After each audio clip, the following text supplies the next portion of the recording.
once again, good friends. Brian from Apex Detail. This is yet another segment of Mail Call. You know the routine. I hate wasting your time as much as mine, so let's get right into this. Nicholas Hinkle wants to know a budget coating or a user-friendly coating that will last around 12 months. He's not really sure about if he wants to use coatings or if he's going to like them at all, so wants something at a decent price and that's easy to use. So I would start off with the CQuartz Light is only $44 for 120 milliliters. And even for $54, you can get the CQuartz UK 3.0 version. I would start with those two, and if you like coatings, those are both very easy to apply, by the way, and I believe you will like coatings, so then you can go from there. Stay within the CQuartz line, or Kamikaze, you can go to IGL, you can also go to G-Technique, and many, many more. Okay, next question. Brock Medill wants to know when to use a quick detailer. What is it used for? Quick detailers, such as this one right here, the ice spray detailer, throw in the trunk of your car. If you're going to a car show and the paint judge is walking around and you want to quick just clean off some very light dust and give some extra pop, hit it with a quick detailer. Or after a fresh wash, you could use it for a drying aid. You can also use it to give it a quick boost in gloss before you head out on a night out in the town. They're not meant to last. They are short term and they are picked up locally and rather cheap. Okay, next, Alan Wallace wants to know if it's advisable to add a coating over paint protection film. It depends which one it is, Alan. The self-healing paint protection films, I don't like to cover. I like to let them do their work.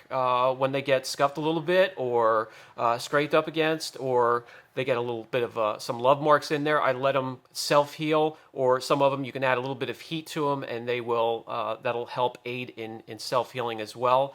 And then the rest of them, yeah, go ahead and you can put a sealant, you could put a coating over PPF, absolutely. Okay, next. Jordan Lowe has a 2015 silver Chevy Silverado.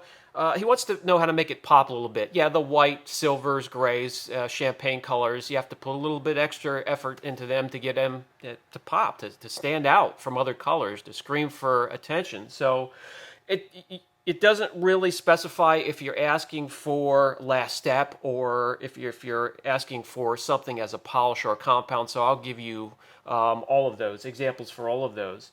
When it comes to a polish, you could use something like Meguiar's Solo 86. That is a cut and finish. So all of these are going to be pad dependent. So depending on what pads you have or pads you want to order, if you want to do a little bit of love mark removal, you'll have to get a little bit more of an aggressive pad. If you just want to finish out, polish, bring out some clarity and gloss, just grab a foam perforated finish pad. Also, another great product, and I show this all the time because it's incredible. It's effective. 3D1. You can use this to cut and finish.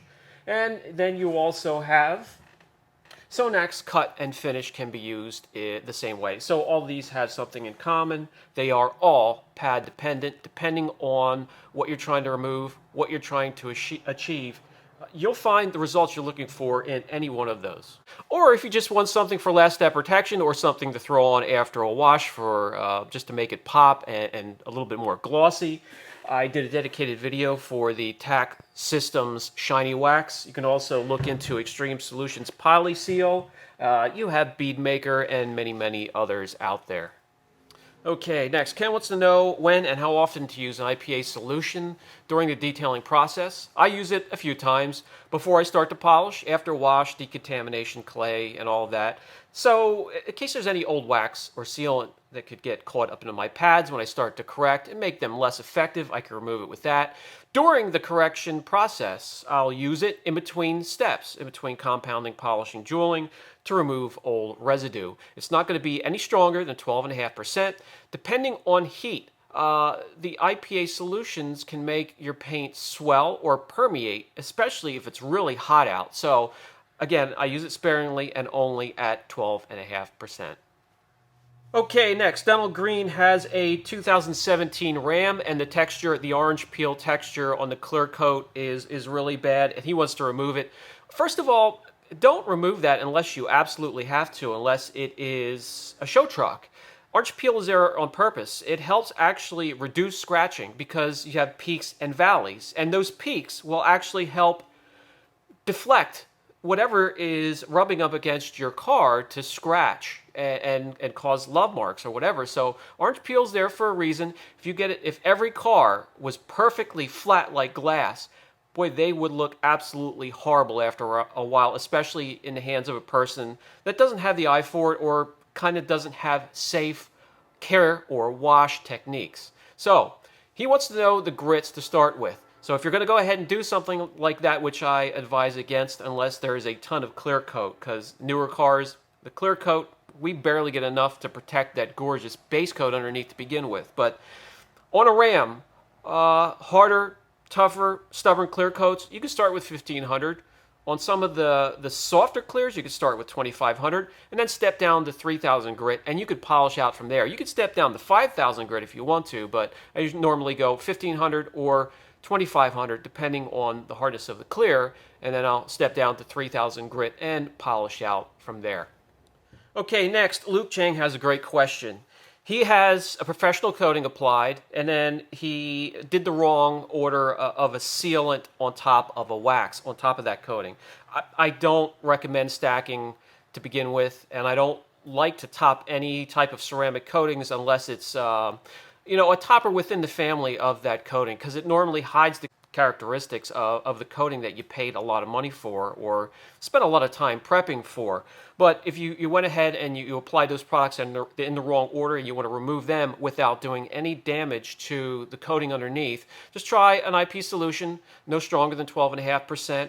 And if that doesn't work, another thing you can do is pick up some CarPro Essence Plus. This is made to refreshen coatings. It can remove very light blemishes from coatings or love marks, and then it will help reinvigorate it by throwing down a little bit more SiO2. It has a low concentration, so not much to worry about. This is another option right here if the IP solution doesn't seem to get that sealant or the wax off, but it should, because a wax or a sealant will not bond properly to a coating anyways. It'll come off rather quickly and easily.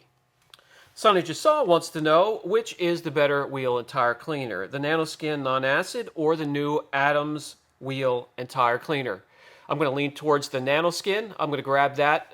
It's also the better buy, and I think it's a little bit more effective than the Adams and also the PNS Brake Buster. And finally, Chad Jewell wants to know, he's seen some professional installers lay down multiple coats, like 5 or more of a professional coating. Is that a waste of money and time? Yes, it is. After 2 coats, you're actually just pushing around the product. A lot of professional coatings have a base layer and a topper, so that's 2 coats. And when it's just a normal coating with 1 vial, I'm going to lay down 2 coats. I don't paint my fence with 1 coat, but I'm not going to go crazy with a ceramic coating and do 3, 4, 5 layers. Again, you're pushing it around, and most of the installers just want to separate you from your money anyway, so I hope that helps. All right, guys, that's going to do it for this installment of Mail Call. Keep those great questions flowing in. I will provide the email link down below where you can send those questions. Brian from Apex Detail. Catch you in the next video. Also, if you enjoy the content, find it helpful, be sure to like, subscribe, share, hit that notification bell. That'll let you know when we have new videos.